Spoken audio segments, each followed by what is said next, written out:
Good morning students.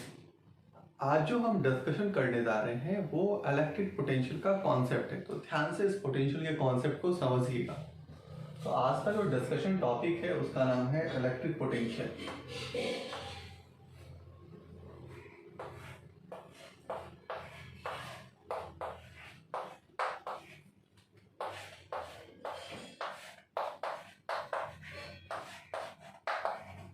अब ध्यान से समझिएगा इस कॉन्सेप्ट को कि हमने इलेक्ट्रिक फील्ड सेटअप किया है डॉटवर्ड डायरेक्शन में। क्लियर है?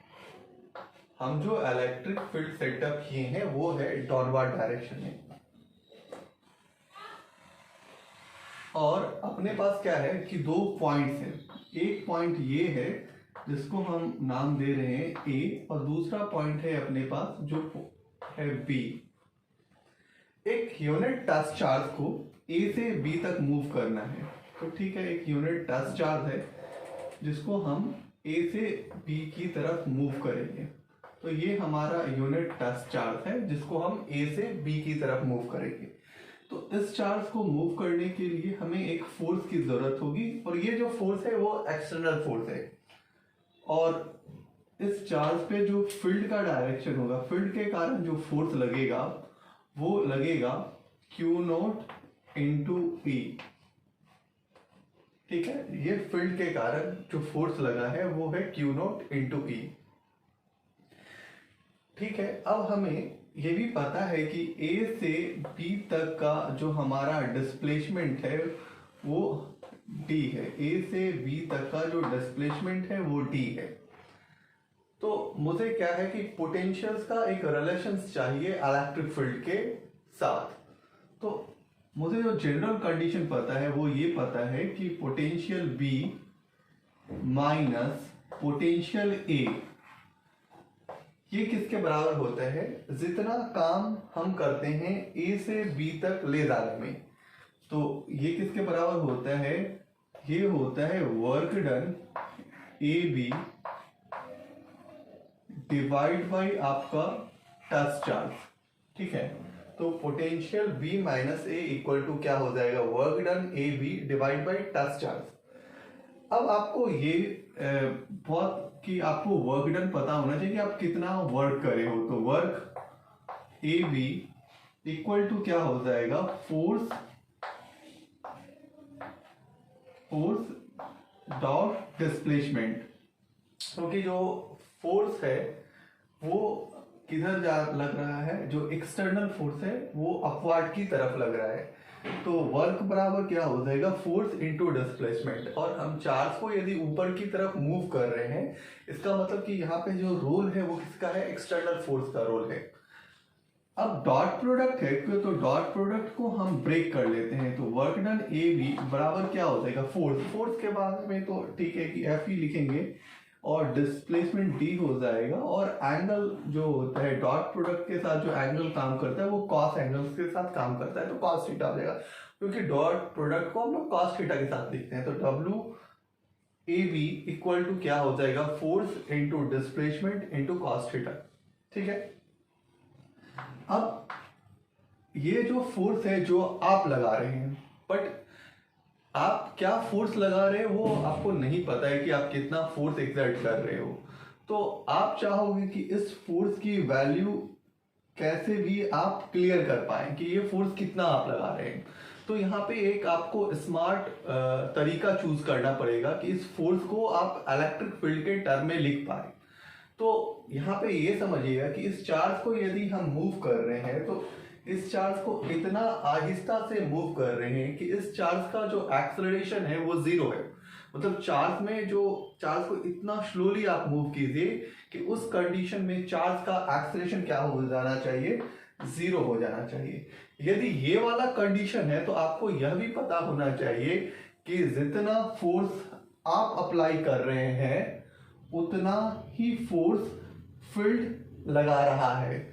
मतलब कि जितना एक्सटर्नल फोर्स है, जो आपने एक्सटर्नल फोर्स लगा दिया है, उतना ही आपका इलेक्ट्रिक फील्ड लगा रहा है। तो इलेक्ट्रिक फील्ड जो फोर्स लगा रहा है वो डाउनवर्ड डायरेक्शन में लगा रहा है। तो ये वो सिचुएशन है जहां पे एक्सेलरेशन यदि 0 हो जाएगा तो जितना फोर्स आप लगा रहे हैं वो किसके बराबर हो जाएगा, जितना फोर्स फील्ड लगा रहा है। और फील्ड का जो फोर्स का डायरेक्शन है वो नीचे की तरफ है, डाउनवर्ड की तरफ है। तो अब आप इसको क्या लिख सकते हो, इस फोर्स को आप क्या लिख सकते हो, minus Q note into E D cos theta. ये जो फोर्स था, जो एक्सटर्नल फोर्स था, अब आप इसको एक इलेक्ट्रिक फील्ड के रिलेशन में लिखते हैं। और वो रिलेशंस में क्या हुआ कि साइन कन्वेंशन में थोड़ा फर्क आया। फर्क क्या आया कि जिस कंडीशन में एक्सेलरेशन 0 हो जाता है उस कंडीशन पे ये फोर्स की जो वैल्यू हो जाती है वो क्या हो जाती है, माइनस क्यू नोट इंटू ई हो जाती है। अब ये भी देखना है कि अब एंगल पे वर्क करना पड़ेगा। तो डिस्प्लेसमेंट किधर हो रहा है, ऊपर की तरफ, और इलेक्ट्रिक फील्ड के कारण फोर्स कहाँ लग रहा है, नीचे की तरफ। तो एंगल कितना बनेगा, तो इनके बीच में जो एंगल बनेगा वो बनेगा 180 डिग्री।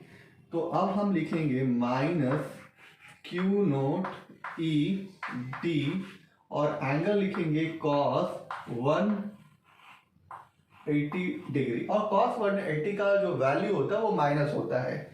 तो हम लिखेंगे क्यू नोट ई डी और cos 180 का वैल्यू जैसे ही हम डालें -1 तो माइनस माइनस ये प्लस हो जाएगा।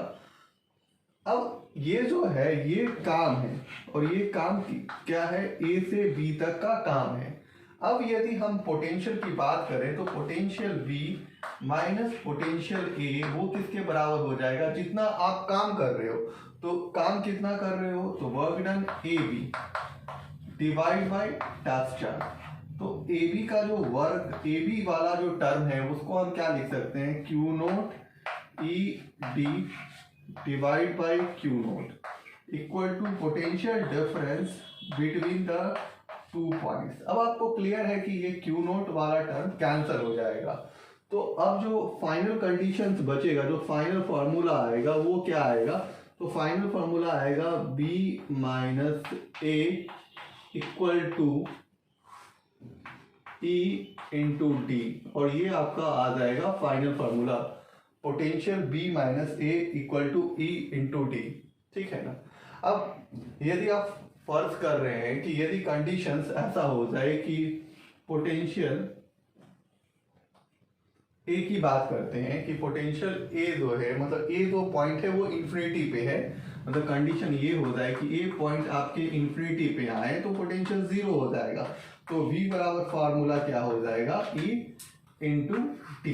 तो पोटेंशियल बराबर हो जाएगा V equal to E into T. तो ये बहुत फंडामेंटल कॉन्सेप्ट है, इसको समझिए और इस पर थिंक आउट कीजिए। और ये बड़ा इंपॉर्टेंट सा नेचर है इसका, तो इस नेचर पे जाके वर्क कीजिए कि जितना फोर्स आप अप्लाई कर रहे हैं वो फोर्स का वैल्यू आपको नहीं पता है, बट आप क्या किए कि उतना ही फोर्स आपका फील्ड लगा रहा है, और वो जो फोर्स लगा रहा है फील्ड वो डाउनवर्ड की तरफ लगा रहा है। तो इस फोर्स की मैग्नीट्यूड आपको पता नहीं थी, बट इस फोर्स की वैल्यू को आप बहुत स्मार्ट वे में लिखे, क्या, क्यू नोट ई, और साइन कन्वेंशन क्या यूज किए, माइनस। तो ये कॉन्सेप्ट बहुत बड़ा कॉन्सेप्ट है, यदि ये समझ में आ जाएगा आपको तो आपको पोटेंशियल्स वाले प्रॉब्लम्स में कभी दिक्कत नहीं होगा। तो आज के लिए थैंक यू। नेक्स्ट क्लासेस में हम लोग नॉन यूनिफॉर्म के केसेस को पढ़ेंगे।